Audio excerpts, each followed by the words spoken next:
India is wasting no time in responding to Chinese transgressions in Ladakh. Reports are emerging that India's telecom sector is going to be preparing itself to shed its Chinese dependency. I'm going to talk to Tushar Gupta about this. Tushar, can you give us some details about what we are getting? So the reports that have been coming in the morning, Karan, they say that BSNL was floating a tender for 4G telecom equipment in 2020. So that's one surprise that they were still floating a 4G telecom equipment tender.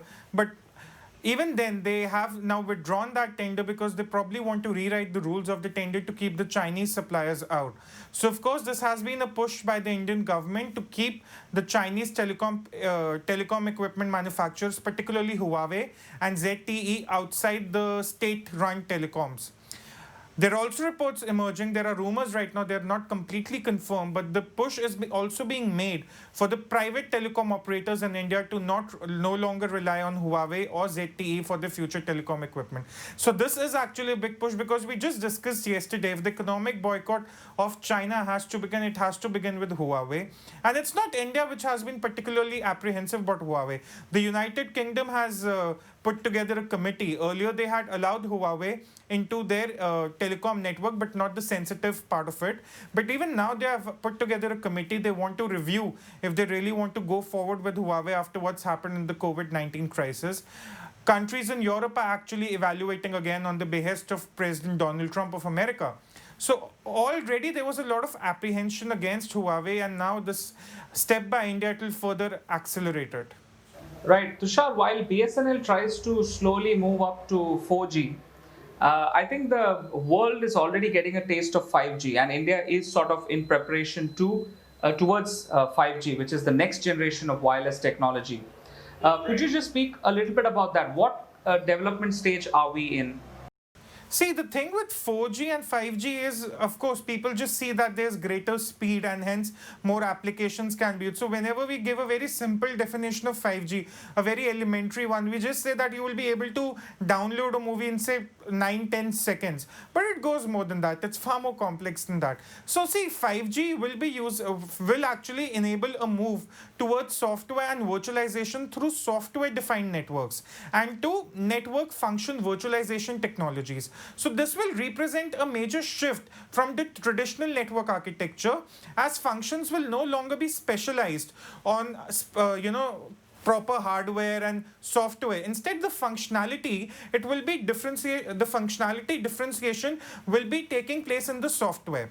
The other thing will be the network slicing part, which will make it possible to support a high degree of separation of different service layers on the same physical network. So it will be replacing the 4G network. You will be required to replace the 4G network completely to enable the network slicing. And lastly, the enhanced functionality at the edge of the network in a less centralized architecture, as I already specified, than the previous generations of 3G and 4G. So all this will require a rehaul of the network, and this is where the telecom equipment manufacturers came into play. Huawei has put the last 10 years into some very elaborate research when it comes to 5G equipment. They have filed a number of patents already. They are building the 5G network for China. So of course there was this inclination to sign up Huawei. In fact, after the informal summit, which seems like a fancy birthday party now after what's happened on earlier this week, India actually allowed 5G trials. But they were not yet sure about the commercial implementation of it, but I don't think that's going to happen right now. But even then, the private telecom operators, BSNL is still at 4G. Private telecom operators, they would be required to make the big move. Jio has already been apprehensive about using Huawei in its network.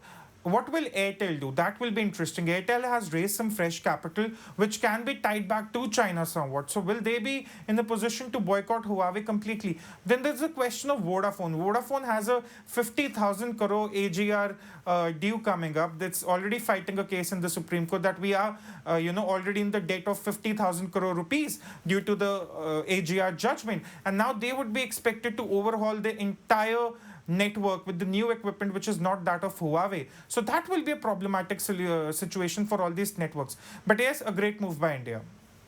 Tushar, you've already begun on that. Could you just extend to speak about the significance of this move? Because As far as we know, there are about 4 5 players. There's Nokia, there's Ericsson, Huawei, ZTE. And Reliance Jio, of course, is not relying on the Chinese players. But of course, Airtel and Vodafone has dependency on Chinese players. Can you speak about the overall significance of going forward? See, one thing, the boycott of Huawei, if I talk about it from an economic point of view, it is India is sending a clear message that we won't be taking things seriously. We won't be taking things hands down. China actually warned India of severe economic consequences if Huawei was denied the market access. But India is going ahead. It will be interesting to see how the private telecom operators operate. But if the government wants to make a push, they could very well ensure that Huawei is banned in India. Now, coming back to its significance, Karan, when we think of 5G, today when we talk of 4G, we think of the mobile network operator, which can be an Airtel, a Vodafone, a Jio, a BSNL.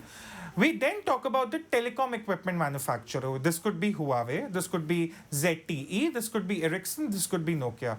And then in the end, we have the manufacturer of the connected devices. These are your smartphone manufacturers, wearable manufacturers, tablet manufacturers.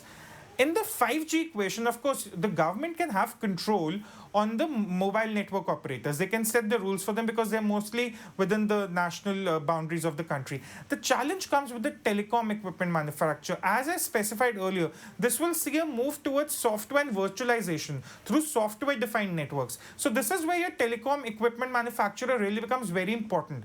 There were threats. The problem with having Huawei was that of threat. Already, Huawei has been notified by Cisco for making some data thefts. It's being accused of having a backdoor for the data theft. And if it's placed in sensitive networks of the country, imagine the kind of consequences that could have had. There is the problem of availability. What if today, if Huawei was installed in this country's sensitive 5G networks, in a situation like what we are in now, where the situation is pretty tense at the Ladakh border, what if the Huawei, with its backing from Beijing, cut off a part of the network? What if disrupted the 5G network? What about the confidentiality? What it was spying on the network? What if with the 5G, a lot of companies will use 5G before it comes for the users, for the individual users. What if China actually uses Huawei to spy on these companies? What about the intellectual property? What about the integrity of the network?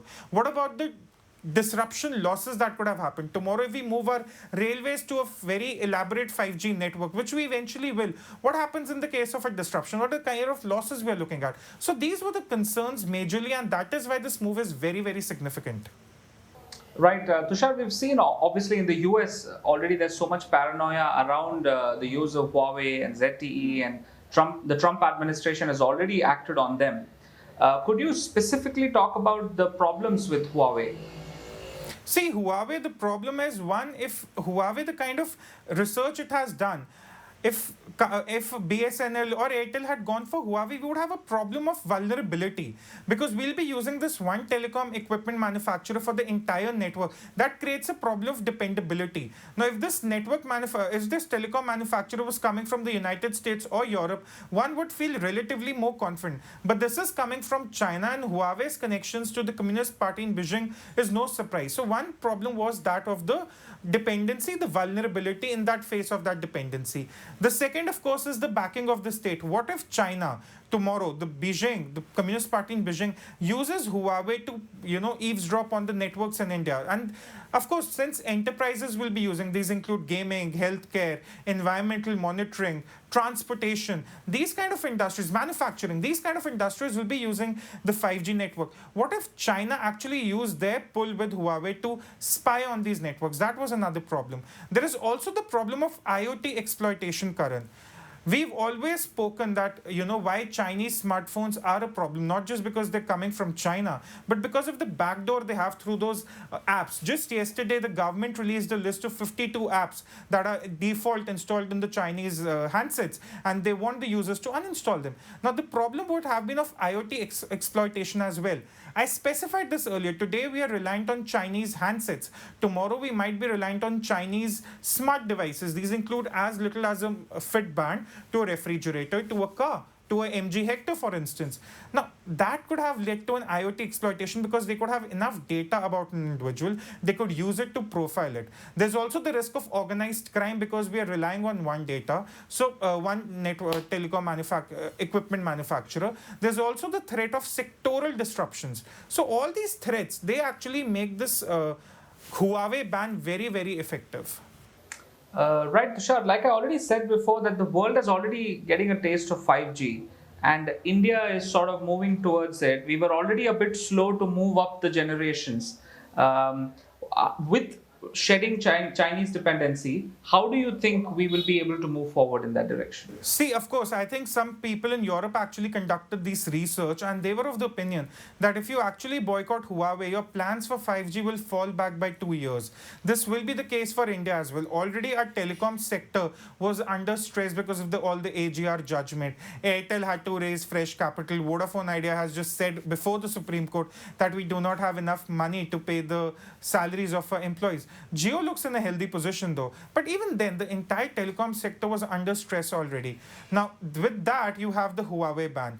Even if you go to the Nokias and the Ericssons, even if the European nations go, the implementation of 5G, the ushering of 5G would have been delayed by 2-3 years. But Karan, look at the larger picture here. Do we want to accelerate the 5G implementation by 2 years, or do we want to be safe in the next 20-30 years when we'll have billions and billions of devices within India itself connected on the IoT network? So we have to look at the long picture here.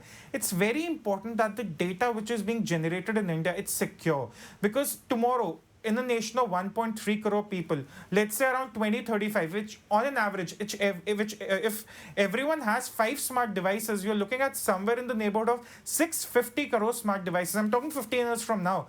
And at that point, you don't really want to worry about who's having your data, which telecom equipment manufacturer you're dependent on. So in the long run, it makes sense. Of course, in the short run, our 5G pursuits and ambitions will suffer, but I'm sure India can catch up. And this is where partnership with the companies of the West will be very, very important.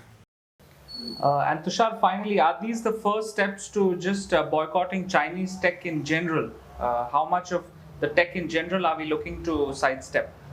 See, I think this will be the first step. It's a very crucial step. Boycotting Huawei is no joke. If the private telecom operators also join the government bandwagon, it will be a big, big deal. But again, this is just not the end of it. We already have a very thriving Chinese smartphone market in India.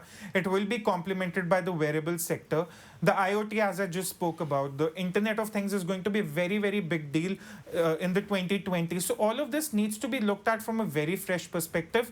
Things are not going to be the same after 15 June 2020, and India needs to be on the capacity building spree. See, it is very unfortunate to say, but we have BSNL and they have Huawei. So the competition is obviously skewed towards the Chinese. We have to realize that we have been falling behind.